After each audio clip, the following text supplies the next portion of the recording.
यह उन दिनों की बात है जब एक सन्यासी सेब के बाग में अपना समय व्यतीत कर रहे थे। उस समय तक सन्यासी की प्रसिद्धि दूर दूर तक फैल चुकी थी।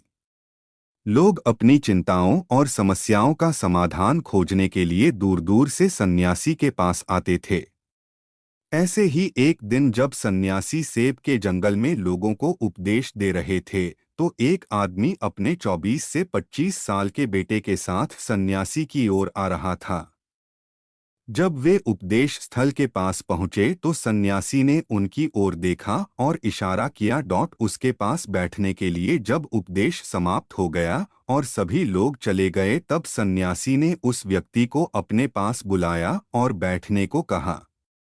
चारों ओर हरियाली थी, मौसम सुहाना था, तरह तरह के पक्षियों की आवाजें गूंज रही थीं। ऐसा नजारा देखकर उस व्यक्ति को अंदर से बहुत शांति महसूस हो रही थी। इसके बाद सन्यासी ने उस व्यक्ति से आने का कारण पूछा। इस पर वह व्यक्ति बोला, है महात्मा, मैं अपने बेटे को आपसे मिलवाने के लिए 2 दिन की लंबी यात्रा कर आया हूँ। यह मेरा इकलौता बेटा है और वह हर वक्त थका रहता है। ऐसा लगता है कि इसमें जान ही नहीं है। इसका स्वभाव भी काफी चिड़चिड़ा हो गया है। अगर हम इसे कुछ भी कहें तो यह हमारी छोटी छोटी बातों पर गुस्सा हो जाता है। इसकी देखने की क्षमता भी उम्र से पहले ही कमजोर हो गई है और उसके बाल भी सफेद हो रहे हैं। इतनी कम उम्र में बूढ़ा दिखने लगा। मैं समझ नहीं पा रहा हूं कि उसके साथ क्या हो रहा है। हे सन्यासी, मुझे अपने बेटे की बहुत चिंता हो रही है। मैं अपने बेटे को डॉक्टर के पास ले गया तो उन्होंने कुछ दवा दी और कहा बेटा कम तनाव ले। वह अपने दिमाग पर बहुत अधिक तनाव लेता है, इसीलिए उसकी यह हालत है। लेकिन उन्हें बहुत समझाने के बाद भी मुझे तनाव का मतलब समझ नहीं आया। मुझे नहीं पता कि तनाव क्या है, इसका कारण क्या है और इसे कैसे दूर किया जाए मेरे बेटे के मन की। लेकिन सबसे पहले मुझे यह समझना होगा कि तनाव क्या है, इसलिए मैं आपके पास आया हूँ। सन्यासी, कृपया मेरी समस्या का समाधान करें। यह सुनकर सन्यासी ने उनके बेटे को बहुत ध्यान से देखा। मन के सब डर काल्पनिक हैं। उसके चेहरे को देखा, उसकी आंखों को देखा, फिर उसके हाथों की नाड़ी भी जांची। ये सब अनुष्ठान करने के बाद सन्यासी ने उस व्यक्ति से कहा कि तनाव कोई भी नहीं लेना चाहता, लेकिन फिर भी यह तनाव व्यक्ति के दिमाग को दीमक की तरह जकड़ लेता है और व्यक्ति को पता भी नहीं चलता कि वह तनाव में है। लेकिन अगर व्यक्ति तनाव के कारणों को अच्छे से समझ ले और तनाव के बारे में एक पैमाना बना ले जिससे उसे पता चल सके कि वह कितना तनावग्रस्त है, तो वह इस समस्या का समाधान भी ढूंढ सकता है। सबसे पहले यह समझ ले कि तनाव क्या है। जब भी कोई व्यक्ति काम कर रहा हो लेकिन उसका मन कल्पनाओं में भटक रहा होता है, इसलिए उसके शरीर और दिमाग के बीच एक दूरी बन जाती है। यह दूरी जितनी अधिक होती है, व्यक्ति उतनी ही देर तक बेहोशी की स्थिति में रहता है और शरीर और मन के बीच के इस तनाव को ही तनाव कहा जाता है। आखिर पसंदीदा खेल खेलने के बाद इंसान ऊर्जा और खुशी से क्यों भर जाता है, जबकि वह अपने शरीर को थका चुका होता है। लेकिन समझने वाली बात यह है कि खेलते समय दिमाग और शरीर पूरी तरह से एक साथ खेल में केंद्रित होते हैं, जिससे शरीर और मन के बीच दूरी नहीं रहती और तनाव नहीं आता, और मन में कोई तनाव हो तो दूर हो जाता है। लेकिन इसके विपरीत जब हम कुछ ऐसा करते हैं जो हमें पसंद नहीं है, तो हमारा शरीर वह काम तो कर रहा है, लेकिन हमारा मन कहीं दूर कल्पनाओं में भटक रहा है, जिससे शरीर और दिमाग के बीच दूरी पैदा हो जाती है और तनाव पैदा हो जाता है। इसलिए ऐसा करना चाहिए, एक समय में केवल एक ही काम करना चाहिए और अपने शरीर और दिमाग की सारी शक्ति उसी एक काम में लगानी चाहिए ताकि व्यक्ति के अंदर तनाव पैदा न हो। सबसे प्रमुख कारणों में से पहला है अतिमहत्वाकांक्षी होना। महत्वाकांक्षी होना अच्छी बात है, लेकिन क्या आपने कभी गौर किया है कि उस आदमी का एक लक्ष्य कभी पूरा नहीं होता? उसका एक लक्ष्य पूरा नहीं होता कि वह दूसरे की ओर भागने लगता है। अगर दूसरा पूरा हो जाता है तो फिर तीसरे को डोट, और इस प्रकार वह गोल गोल घूमता रहता है अपने जीवन में अपने लक्ष्य को प्राप्त करने के लिए। इसीलिए जो व्यक्ति अधिक महत्वाकांक्षी होता है, जो बड़े लक्ष्य निर्धारित करता है, वह कभी भी वर्तमान में नहीं रह सकता। उसका दिमाग हमेशा भविष्य की योजना बनाने में व्यस्त रहता है।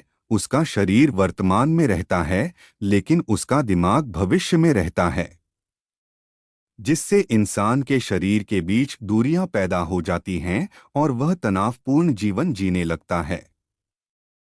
सन्यासी के मुख से यह बात सुनकर लड़के ने सन्यासी से कहा कि इसका मतलब है कि हमें लक्ष्य नहीं बनाना चाहिए, क्योंकि लक्ष्य निर्धारित करना भी महत्वाकांक्षा है।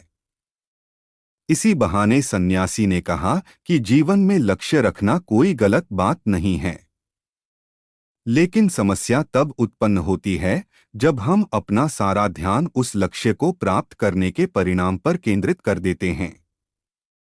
व्यक्ति को वर्तमान में जीना चाहिए, एक लक्ष्य निर्धारित करें और उस लक्ष्य को प्राप्त करने के लिए कड़ी मेहनत करते रहें। लेकिन साथ ही आपको यह भी ज्ञान होना चाहिए कि आप अभी भी वर्तमान में जी रहे हैं और वर्तमान सत्य है। सन्यासी ने आगे कहा कि ईर्ष्या तनाव का एक और बड़ा कारण है। जब कोई व्यक्ति ईर्ष्या से भर जाता है तो उसका मन अंदर ही अंदर सड़ने लगता है। ईर्ष्या एक आंतरिक घाव है, यानी मन का घाव। इंसान के शरीर का घाव तो ठीक हो सकता है, लेकिन मन का घाव कभी नहीं भर सकता। इसलिए कभी भी दूसरों की उन्नति और खुशी से ईर्ष्या नहीं करनी चाहिए, क्योंकि ईर्ष्या तनाव का कारण बनती है। इसके बाद सन्यासी ने तनाव का अगला कारण बताया और कहा कि अरुचिकर काम भी मन में तनाव पैदा करता है। जो काम हमें करना पसंद नहीं है, उस काम में हमारा मन नहीं लग पाएगा। हमारा शरीर वहीं बैठ जाएगा, लेकिन हमारा मन कल्पना की उड़ान भरता है, जिससे शरीर और मन के बीच दूरी पैदा हो जाती है और व्यक्ति तनावग्रस्त हो जाता है। ये 10 आदतें जिंदगी बदल देंगी। इसलिए व्यक्ति को हमेशा अपनी रुचि के अनुसार ही कार्य करना चाहिए। यदि व्यक्ति ने यह तय कर लिया है कि उसे कौन सा काम करना है और वह उसी काम को अपने जीवन का लक्ष्य बना लेता है, तब वह काम उसके लिए काम नहीं बल्कि खेल बन जाता है। लेकिन दोस्तों, अपने जुनून को फॉलो करो, यह कहना कितना आसान है, अपना सच्चा जुनून ढूंढना कितना मुश्किल है। इससे कोई नहीं बच सकता। यह बस किसी के जीवन में समय से पहले आता है और किसी के बाद आता है, लेकिन सबके पास आता है जब मानव मस्तिष्क इस बात को अच्छी तरह से समझ जाएगा। तो तब उसे अपनी बीमारी के बारे में सोचकर ज्यादा तनाव नहीं लेना चाहिए, क्योंकि यह हमारे जीवन का अभिन्न अंग है और इसके लिए शारीरिक व्यायाम का अभ्यास करते रहना चाहिए और स्वस्थ जीवन शैली को भी अपने जीवन में जगह देनी चाहिए, जिससे उनका शरीर लंबे समय तक स्वस्थ रहकर ठीक से काम कर सके। तनाव का अगला कारण है अपनी योजनाओं को समझने के लिए समय न देना। कुछ लोगों के मन में यह विचार घर कर जाता है कि वे बिना सोचे समझे उस पर काम शुरू कर देते हैं, और जब उन्हें उस काम में असफलता मिलती है तो वे तनाव से भर जाते हैं, क्योंकि उन्होंने उस काम को शुरू करने से पहले उस काम के बारे में पूरी जानकारी इकट्ठा नहीं की थी। किसी भी कार्य को शुरू करने से पहले व्यक्ति को उसके अच्छे और बुरे परिणाम के बारे में ठीक से विचार कर लेना चाहिए। व्यक्ति को यह भी अच्छे से सोचना चाहिए कि यदि यह योजना सफल नहीं हुई तो इसके बाद मैं क्या करूंगा। इसलिए व्यक्ति को अपनी योजनाओं को समझने के लिए पूरा समय देना चाहिए, ताकि बाद में वही योजना तनाव पैदा न कर दे। तनाव का 7वां सबसे बड़ा कारण टालमटोल है। आज का काम कल पर डाल देना। आपने यह कहावत तो सुनी ही होगी कि आलस्य मनुष्य का सबसे बड़ा दुश्मन है। मनुष्य अपने आलस्य के कारण आज के काम को कल पर टाल देता है और फिर टालना उसकी आदत बन जाती है। टालमटोल करने वाले का काम कभी भी समय पर पूरा नहीं होता है, और अगर किसी कारण से हो भी जाता है तो उतना अच्छा नहीं होता जितना हो सकता था। और फिर यह बात इंसान के अंदर तनाव पैदा करती है। लेकिन आखिरी समय पर टालना या ना करना एक आदत है, इसलिए न चाहते हुए भी व्यक्ति बार बार इस आदत का शिकार हो जाता है और फिर काम को टालता रहता है। और फिर जब काम की समय सीमा नज़दीक आ जाती है तो वह उस काम को पूरा करने की कोशिश करता है। इसलिए तनाव मुक्त रहने के लिए व्यक्ति को काम को टालने की आदत को छोड़ना होगा। और यह तभी संभव है जब लोग काम को समय से पहले पूरा करने का प्रयास करेंगे। इससे कोई नहीं बच सकता, यह बस किसी के जीवन में समय से पहले आता है और किसी के बाद आता है, लेकिन सबके पास आता है जब मानव मस्तिष्क इस बात को अच्छी तरह से समझ जाएगा। तो तब उसे अपनी बीमारी के बारे में सोचकर ज्यादा तनाव नहीं लेना चाहिए, क्योंकि यह हमारे जीवन का अभिन्न अंग है और इसके लिए शारीरिक व्यायाम का अभ्यास करते रहना चाहिए और स्वस्थ जीवन शैली को भी अपने जीवन में जगह देनी चाहिए, जिससे उनका शरीर लंबे समय तक स्वस्थ रहकर ठीक से काम कर सके। तनाव का अगला कारण है अपनी योजनाओं को समझने के लिए समय न देना।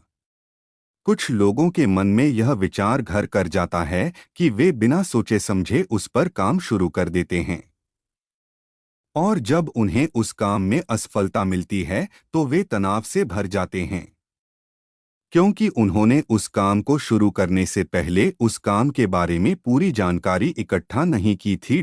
किसी भी कार्य को शुरू करने से पहले व्यक्ति को उसके अच्छे और बुरे परिणाम के बारे में ठीक से विचार कर लेना चाहिए। व्यक्ति को यह भी अच्छे से सोचना चाहिए कि यदि यह योजना सफल नहीं हुई तो इसके बाद मैं क्या करूंगा।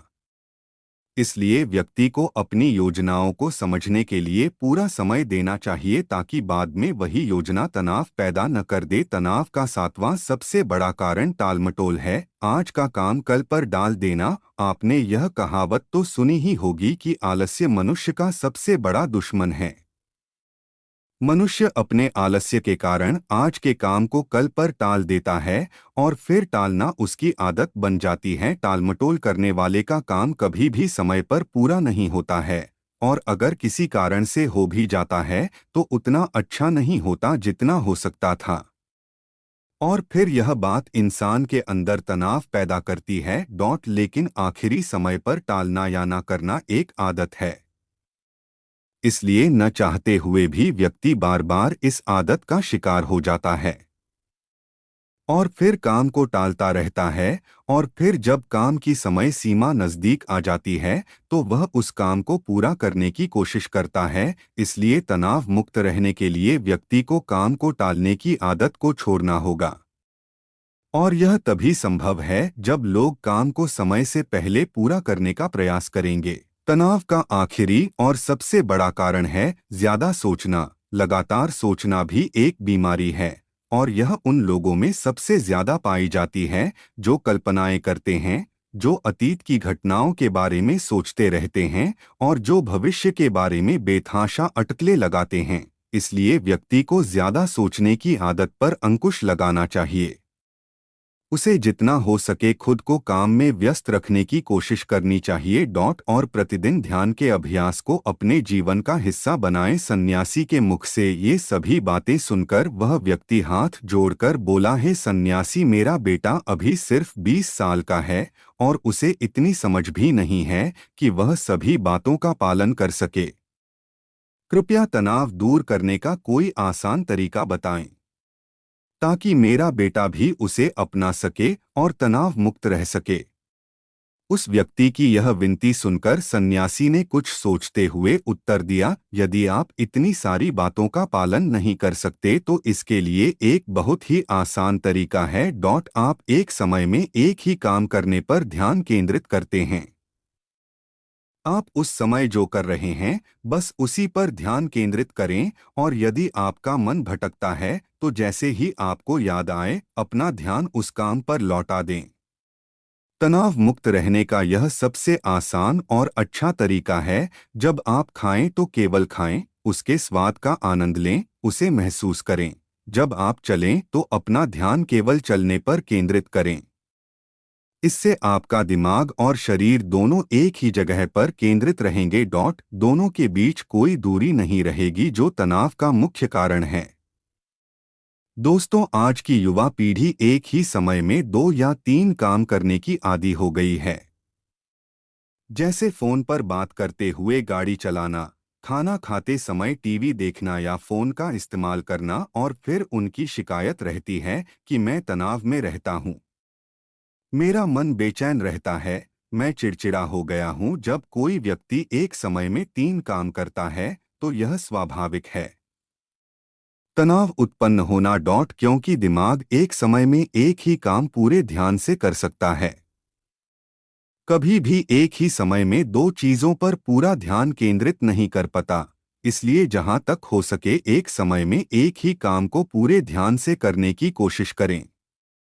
दोस्तों, मुझे उम्मीद है कि आपको इस वीडियो से बहुत कुछ सीखने को मिला होगा।